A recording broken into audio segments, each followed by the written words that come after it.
sa akin mga kaputi dito sa bago nag-trending nga na to sa TikTok kasi panoodin nyo yan no. Grabe ito nga daw kasi yung kakaibang prutas na kapag kinain mo nga daw ay masusuka ka nga sa sobrang pangit daw ng lasa. Kasi panoodin nyo yan no. Yung mga kumakain nga nito talagang pagkakain pa lang nila talagang nasusukan na nga agad nila dahil pangit daw yung lasa ng prutas na to.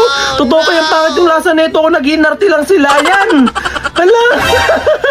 So ito na, nabili ko na yung kakaibang prutas nga na yon na talagang binili ko pa sa ibang bansa. Na kapag kinain mo nga daw tong prutas nga na to ay masusuka ka nga daw sa sobrang pangit daw ng lasa neto. So titignan natin kung totoo yun o baka uma-acting lang yung mga napanood natin. So buksan na natin to. So let's go! Yung iba ko napanood, talagang inaamoy pa lang nila, talagang nasusuka na sila. So ibig sabihin pati yung amoy niya mabaho. Tignan natin yan. Ayan. Tchanen! May nakalagay na ganito. Kaso di ko mabasa. So ito na. Nabili natin. Diba? Amazing! Bakit baka mabaho yung amoy ha? Ang asim ng amoy. Ayan. Nasa ito yung tsura niya. Oh my God. Dami ko palang nabili. Ayan, so ganito yung itsura niya, yung makikita nyo, para siya may mga butas-butas. Tapos yung amoy niya, maasim. Para may pagkaamoy na saging. Pero maasim siya, hindi naman siya talagang sobrang baho katulad na napanood ko na nasusuka na sila sa amoy pa lang. Ayan, so wag na tayo magpatumpik-tumpik pa, tikman na nga natin to at titignan talaga natin kung talagang pangit yung lasa niya na talagang mapapasuka ka. So let's go. So pipili tayo dito ng hinog kasi napanood ko yung hinog na yung kinain nila. So ito may mga hinog na nakita ko. Ayan, ito yung mga hinog. Kasi itong green medyo matigas-tigas pa. So ito yung kakainin natin itong hinog na.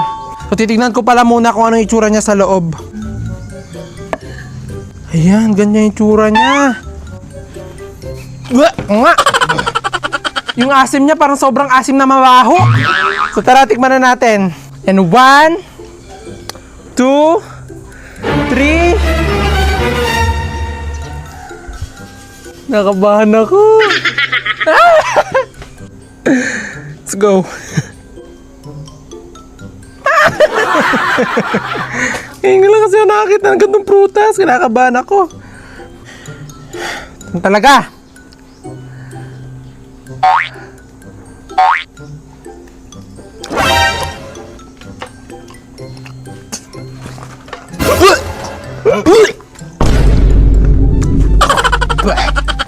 Piling ko iniisip ko lang eh.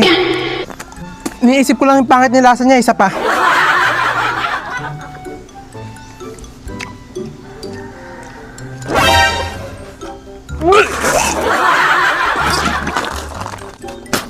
Totoo nga, hindi ko lang iniisip.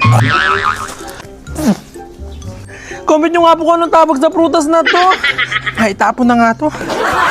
Basurahan. Yun.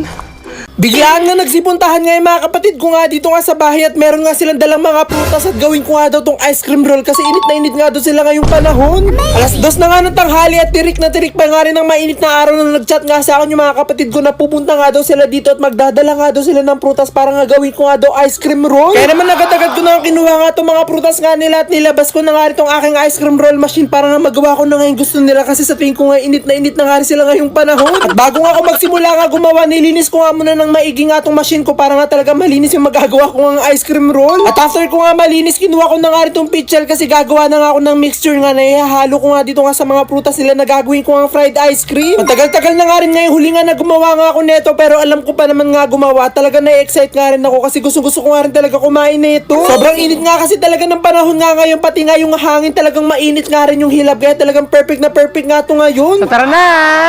So una muna natin gagawin ay itong pakwan. Sinabi nga ng kapatid ko na ito nga daw pakwan nga unahin ko nga daw na gawing fried ice cream kasi kahapon pa nga daw siya nagkikrave nga nito. Kaya naman inumpisa ko na nga siyang hati-hatiin para nga makuha ko na nga yung laman nga nitong pakwan. At dahil nga malaki nga itong pakwan nga nadala nga ng ate ko, ito nga lang kalahati nga ang gagawin ko ang fried ice cream kasi pag ginawa ko nga yung lahat talaga marami nga akong magagawa at baka nga hindi namin maubos.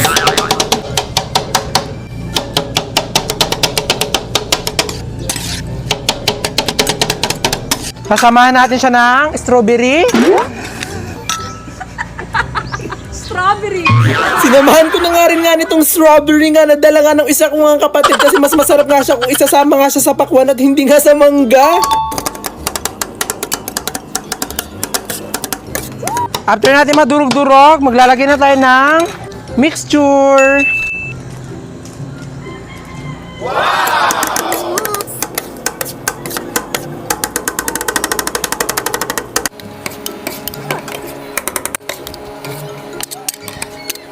Amazing!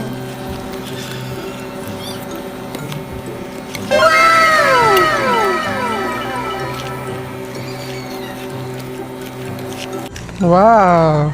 At ito na nga finally, nandito na tayo sa final step nga nitong paggawa nga ng ice cream roll nga. Ito yung hati-hatiin na nga siya para nga talaga malagay na siya dito sa lagayan. Hinati ko nga lang ng pabox-box nga itong ginawa ko nga ng ice cream roll para madali ko nga silang malagay dito nga sa cup.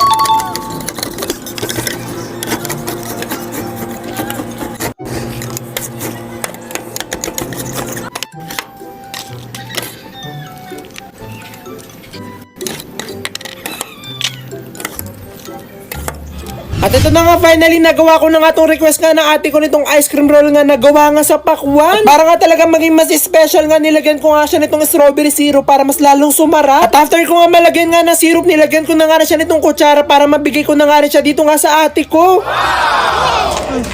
Thank you. I want to At syempre, baka magtampo nga yung kapatid ko nga ang isa, kaya naman gagawin ko na nga rin itong ice cream roll niya nga nagawa nga sa mangga.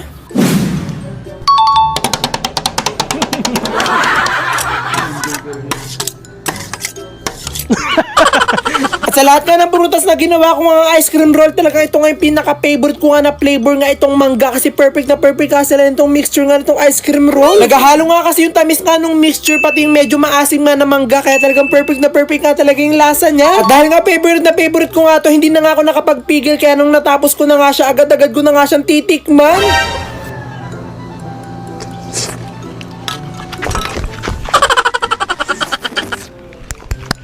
At sana nga lang talaga napawi ko ngayon nararamdaman na init nga nito mga kapatid ko dahil nga dito nga sa ginawa ko mga ice cream roll. Amazing!